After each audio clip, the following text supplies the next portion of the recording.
You are listening to Eye of the Triangle, WKNC's weekly public affairs program from the campus of North Carolina State University in Raleigh. Any views and opinions expressed during Eye of the Triangle do not represent NC State or student media.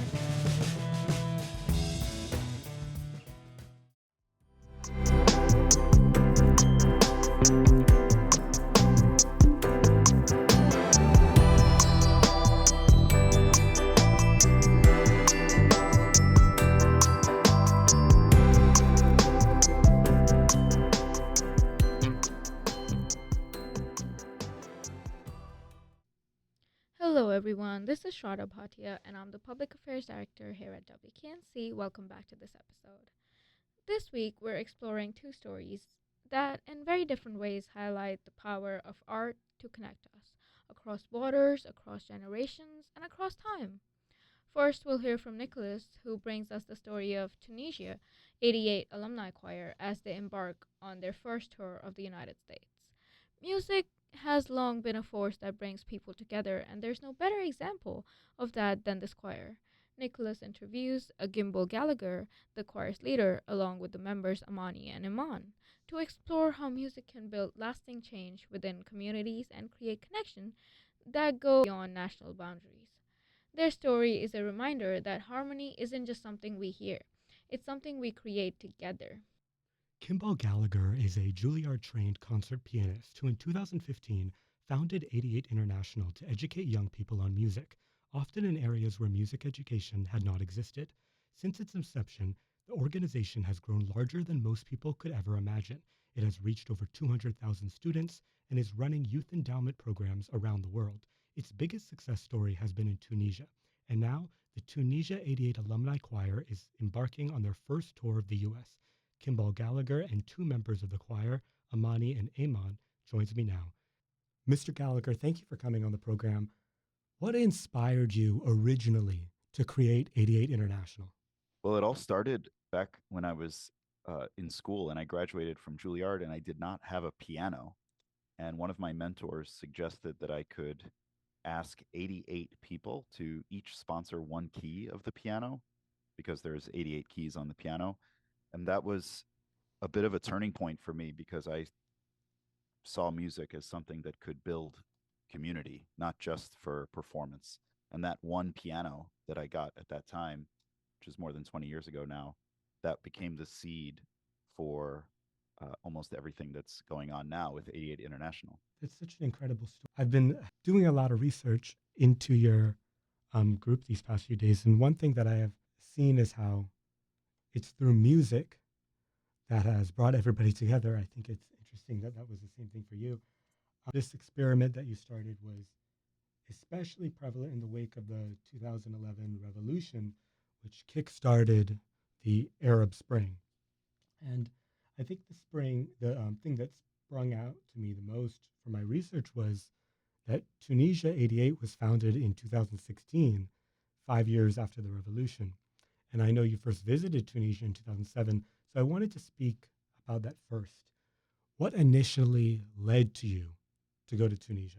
The very, very original reason was I was invited actually by another American NGO to teach at a summer music camp, essentially.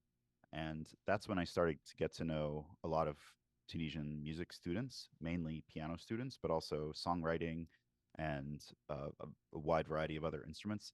But I also got to know their parents as well. And many of the parents of these students are teachers, and they would later become those with whom we developed Tunisia 88. So the seeds were kind of planted back then. And was it the spark of freedom that came after the revolution of 2011 that inspired you to establish this in Tunisia? I think so. There Was were that so many new initiatives going on post-revolution in Tunisia, and then there was an education minister who just kept talking about how he wanted to see pianos in schools and he wanted to revive after-school music clubs, and that's when we saw a real opportunity. But we didn't want to make the music clubs in the classic sense, meaning we didn't want the teachers to be in charge. We really wanted to bring the voice of the youth on board, meaning we wanted to put the students in the leadership position and and that was the real inspiration. And that minister, um, at the time, he encouraged us, and that was the, sort of the first major institutional partner that came on board, because without the Ministry of Education you cannot access to public schools. So that was kind of that first initial step. And this was, yes, all in this context of the post revolution and this sort of um, real enthusiasm for new initiatives, and especially with local leadership, democratic structures and local leadership. And all of our music clubs, they are student led, but the students are elected by their peers. So that became part of the essential element to really allow the students that freedom, as you say. And what was the process? I mean, you kind of created a movement in Tunisia. Of course, all of the public schools and of public high schools in Tunisia have a music club now. What was the process in establishing that? Well, essentially, we visited each school, excuse me, we visited each school, and we present the program and we invite students to participate. And I think the thing that really encouraged us at the beginning is in the initial, let's say, 10 to 20 schools that we visited, we were watching students write their own songs as a group. And it's just very raw, very emotional, full of hope, full of energy, and very sincere. And so that is what's, kind of has this positive, um, virtuous cycle that inspired other clubs to do it. And then people realized that they're part of something like a national movement, because we were starting clubs in a variety of different regions within the country. And I think that also captured the imagination of the students, like, hey, we're not just singing and creating music for our own, it's not only our own school, but hey, there might be students on the other side of the country that are going to hear this song. And there are songs from that first generation that are still actually quite well known by that generation, and the ones that came after it in Tunisia. So this is part of that spark that just continuously channels the voice of the youth, and hope and all the other subjects that the youth would like to deal with. How many of the high schools didn't have a music club at all? Well, I would say the majority did not have the music clubs. There were some Wow. music clubs, but those music clubs were set up in, as we like to say, as they say in Tunisia, sort of the classic traditional sense, meaning the teacher is in charge. And so that doesn't give the youth much space for their own expression. And those would be music clubs that, let's just say, they just teach instrumental training. They might sing in a choir or something like traditional music in a choir, but it's led by the teacher. So the students are waiting for the teacher to tell them kind of what to do. But in our clubs, the dynamic is completely different, because the teacher is a facilitator and they are there just to support the clubs in doing what they want to do. So it's the students that have to define, you know, what are the songs we're going to write? What is the message we want to create? Who's going to play what instrument? Which genre of music is it going to be in? What do we do if one student likes, I don't know, rock music, and the other one likes rap, and the other one does traditional Tunisian music or Arabic music or something like that? And like, how do you deal with these different genres? And they've just come up with so many creative solutions to that. So it's the students leading Exactly, this. exactly. I mean, you know music education, I imagine, better than anybody. How do students react to this kind of newfound reality of it's them leading, it's not their teachers.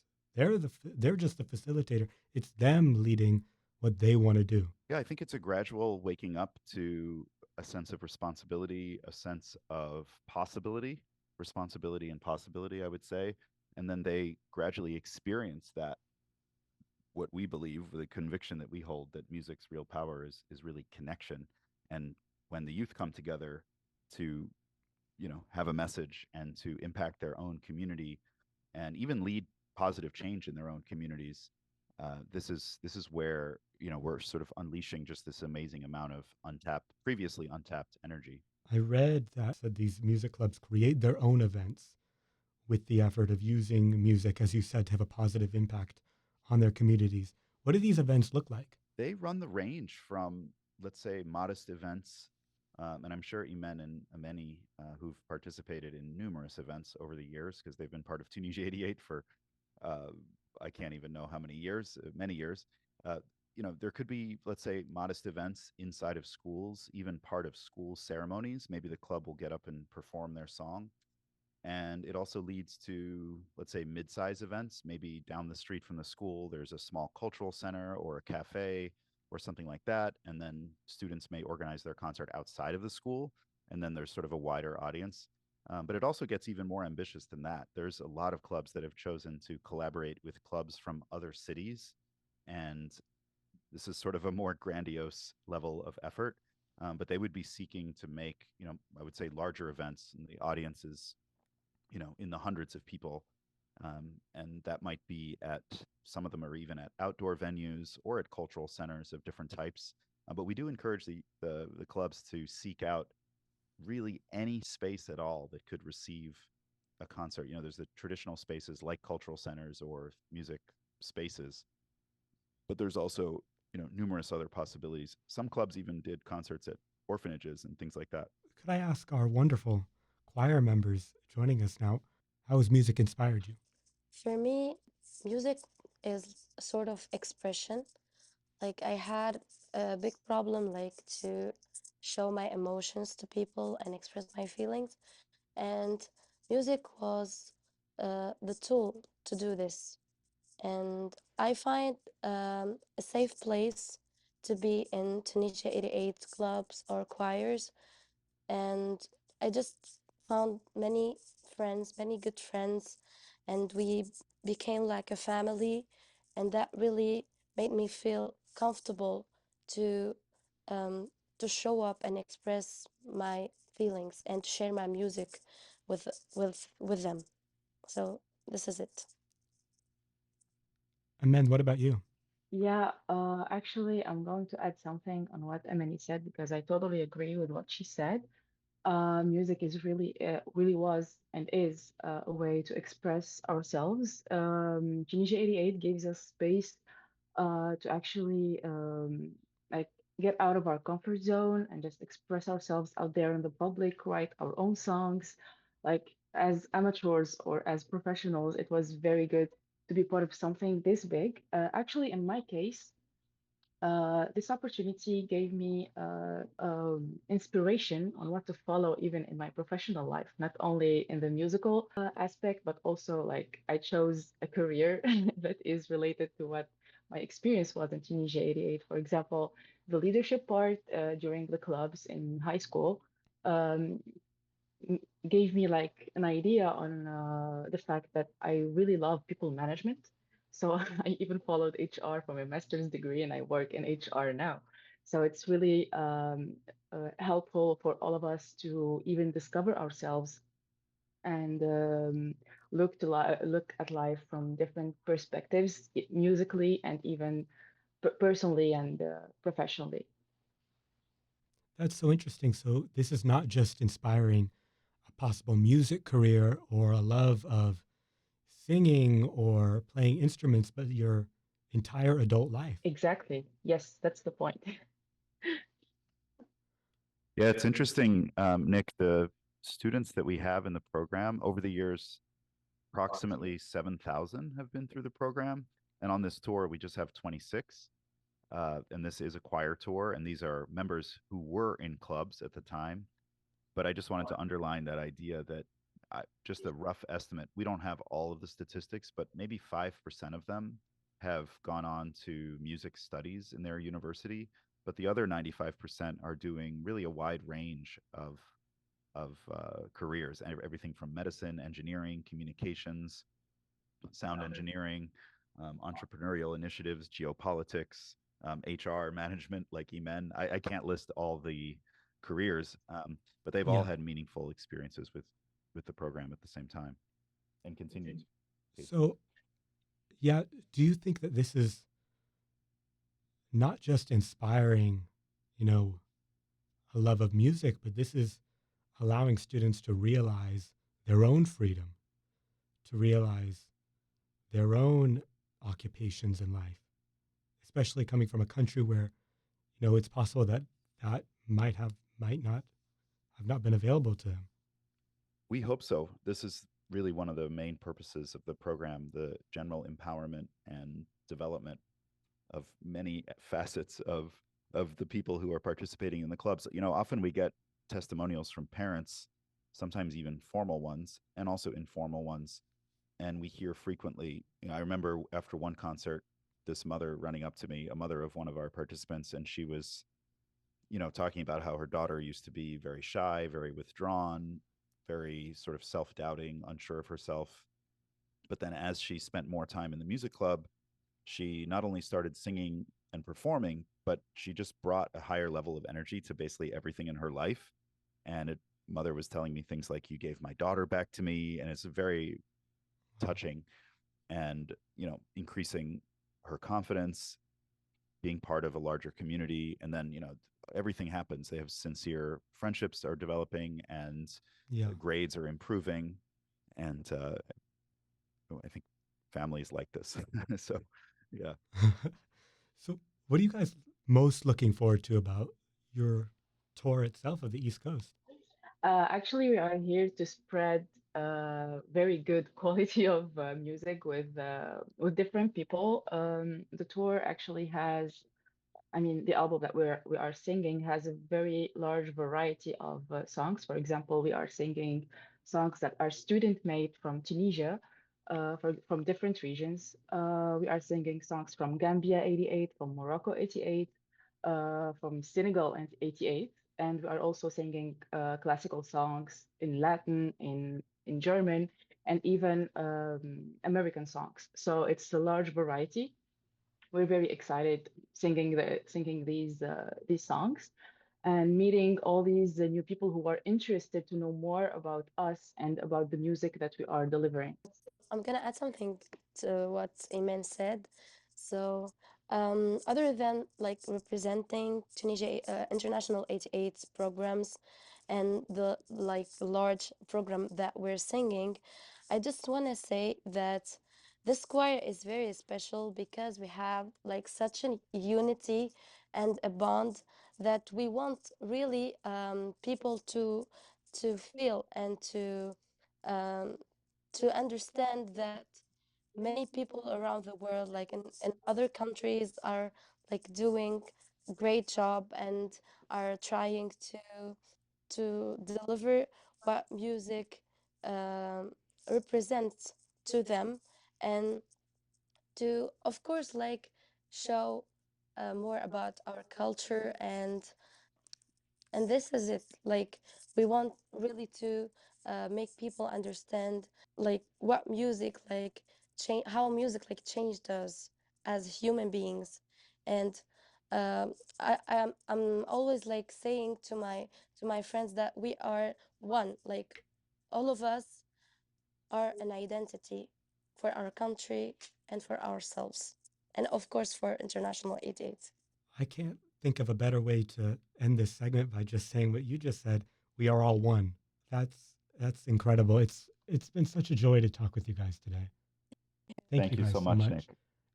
Thank you. And you guys are coming to Durham, Exactly. so you'll be in our area. I know we'll love to see Fantastic. you. That was the Tunisia 88 Alumni Choir, led by Kimball Gallagher. Reporting for Eye on the Triangle, I'm Nicholas Ward. Thanks for listening.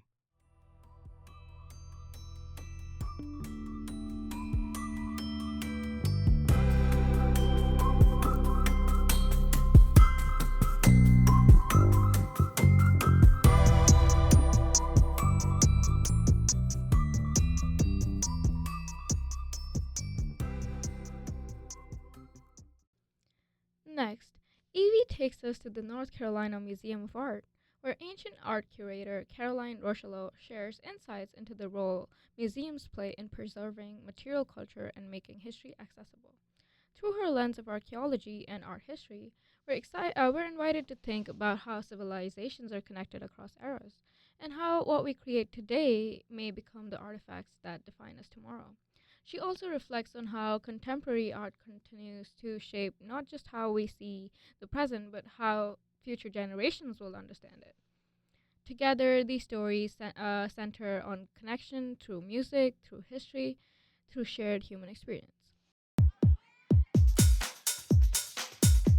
I think we need to keep in mind that we're all connected, even in ancient times. All art was once contemporary. This is Evie with WKNC. I got to talk with Caroline Roocheleau, Director of Research and Curator of Ancient Art at the NCMA. We talked about the importance of the humanities, research in antiquities and ancient art, and just what it can reveal about our modern times. I hope you enjoy. My name is Caroline Roocheleau. I am the curator of ancient collections at the North Carolina Museum of Art. And by training, I am an archaeologist. I specialize in ancient Nubia, and I'm also an Egyptologist. And in that area, I'm a generalist, so to speak.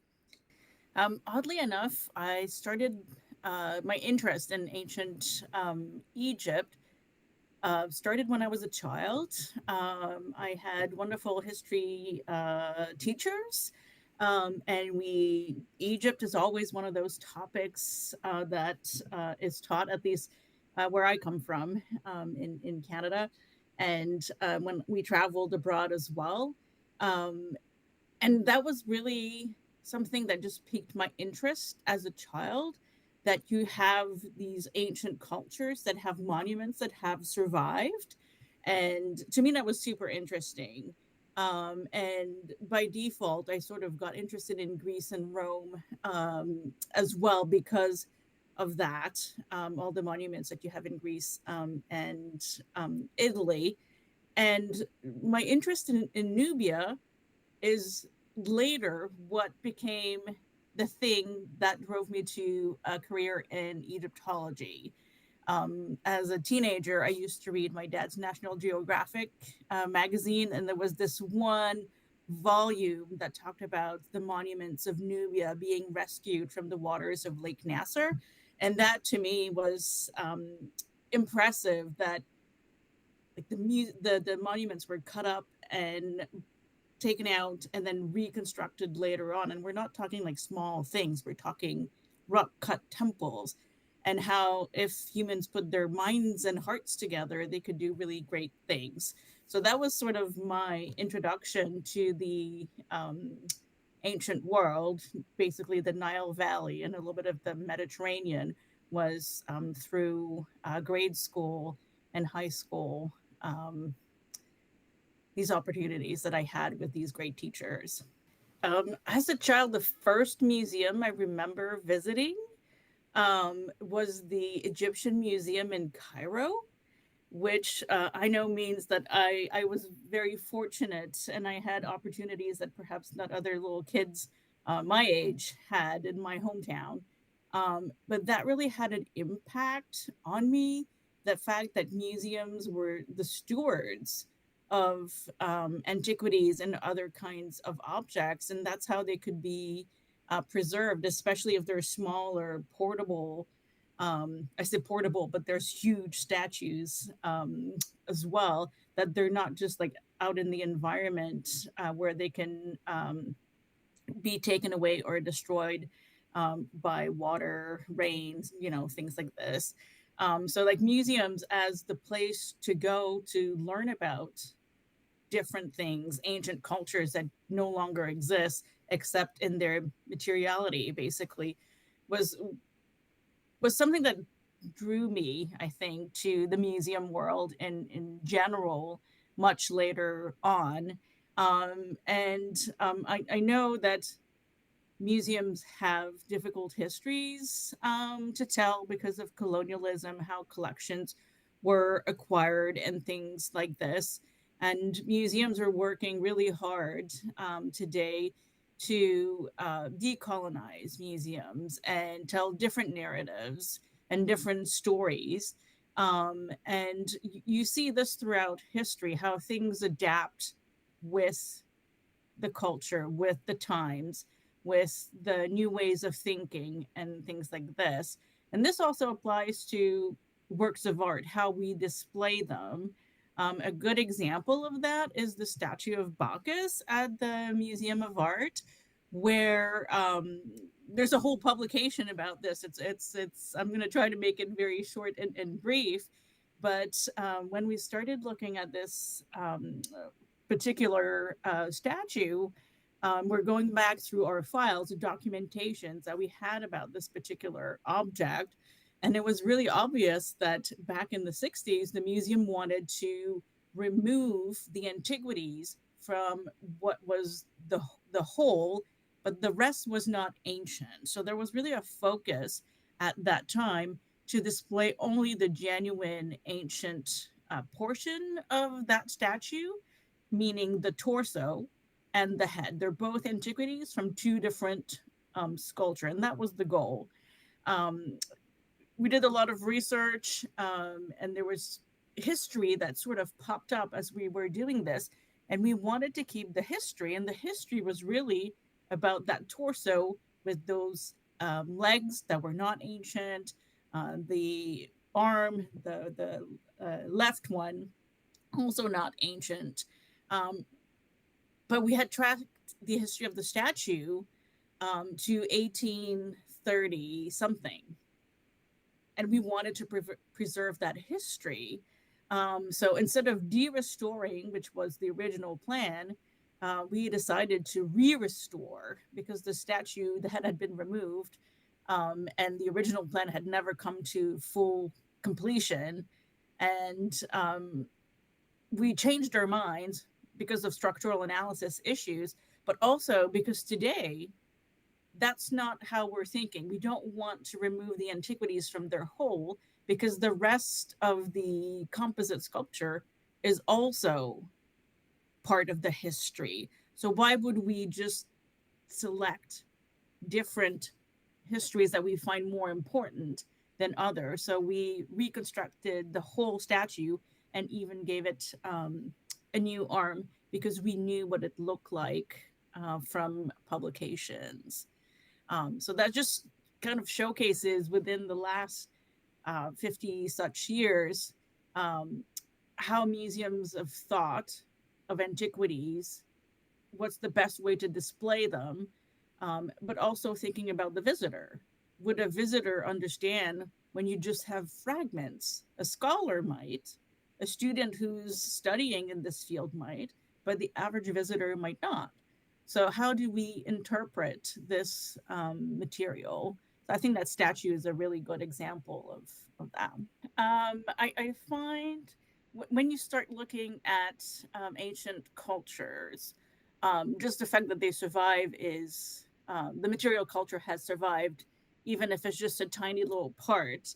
I find that very engaging. And when you start looking at the objects themselves, and I think that's what the curators really, we geek out on this sort of thing where we're lucky enough to be able to touch these objects and study them up close. And what I like to do is try to bring the humanity out of these objects. We see them like, oh, it's a canopic jar. Oh, it's a coffin. Oh, it's a statue. Very often, certainly with ancient Egyptian material culture, you have the name of the deceased written somewhere on there. And I like to bring that to the front. It's not just a Shabti jar. It's the Shabti jar belonging to Hori. Like there was a person who had this object made for their tomb. And that's part of their religious belief in the afterlife, trying to bring that human side of things. These are not just objects, they belonged to people. There's one object that I really like, and that's the coffin of Amun-Red. We have two coffins at the museum. We don't have mummies. People call them mummies very often, but we don't have mummies. They're coffins in which the mummy was once placed. And on the coffin of Amun-Red, there is an inscription down the front, and that's a typical funerary offering, an offering that the king gives to Osiris so that he may give blah, blah, blah. And then you have the person's name. And in Amun-Red's name, there's a typo that the scribe made and clearly realized that they had made a typo and they fixed it. And that just there, to me, that just makes the ancient Egyptians human. It's not just people who lived thousands of years ago. They were just like us. They made mistakes. They corrected their typos. I think that might be reassuring for a school kids. Like, yes, even the Egyptians made typos. So I try to bring that humanity in the displays, and trying to tell people, like, we're all part of this wonderful planet. We all have different, we live at different moments, we have different cultures, different religions, but we're all human. And trying to make the connection between the visitor and the object. That's something I like to do and try to do in my displays whenever possible. I think very often objects in museum collections can be used as ambassadors for other culture, like understanding how other people, like their framework, basically, their culture, their religion. And if you find commonalities, that makes the other person, who at first glance might be very different from you, more approachable because you have similar things um, from your respective culture. Sometimes you realize that some of the things that you see in the galleries, you have very similar stuff at home. There's certain things that continue. We still have containers. Right now, they might be made of the glass or plastic, not ceramics. But there's these basic human needs are still being met today. They look completely different, but they're still there. And if you start looking into more the science of it, like how things are made and whatnot, I was reading somewhere that with concrete, the Roman recipe is actually still better today than things we've improved on, in quotes, in the last like 1,000 years. And there are certain things that the ancients did really, really well. And we often, I think we don't give enough credit to ancient peoples, um, because they didn't have the technology that we have. They didn't have the same quantity of knowledge, if you will, because they lived so long ago, and yet they were able to do fantastic things that have survived for so long. So I think we need to give way more credit to ancient peoples, and also realize how could actually really connected they were, even though they didn't have airplanes, they didn't do like transatlantic voyages or anything. They're super connected. The fact that the ancient Romans were aware of Han China and vice versa, where today we don't even think of the two even knowing each other. They did, and they're on the opposite side of the world, but they're connected. So that's another thing too that I think we need to keep in mind, that we're all connected, even in ancient times. I think studying in the humanities, there's a variety of fields, but archaeology and art history specifically, because that's what I studied. Um, you learn so much, and you gain all these transferable skills: how to do research, how to read and distill information, how to write up what you've just learned, summarize it, ask questions, don't take things at face value. And these are really good skills that you want to have for the rest of your lives. And I had a couple of lawyers actually tell me, like, when we employ people to do research, we like to go to students who studied in history, art history, those humanities field, because they know how to do research. Well, that's a decent job too, to be a paralegal, right? So I think there's like, it's kind of like archaeology very often in art museums, it's sort of pushed to the side because it's not art, it's material culture, which is something that at the museum we've brought back into the mainstream. It's part of the history of human creativity. um, Same thing with, sometimes the humanities are pushed to the side because they're not the well-paying jobs, but they're the jobs that teach you, or the programs that teach you important skills that are transferable. And there's something you just mentioned. It made me think. One day will be history. Like we're living in the moment, in the present, but one day somebody will be studying us. And there's this wonderful contemporary art at the Egyptian Museum in Munich. And as you walk in, just before you go downstairs to the actual galleries, and it says, all art was once contemporary.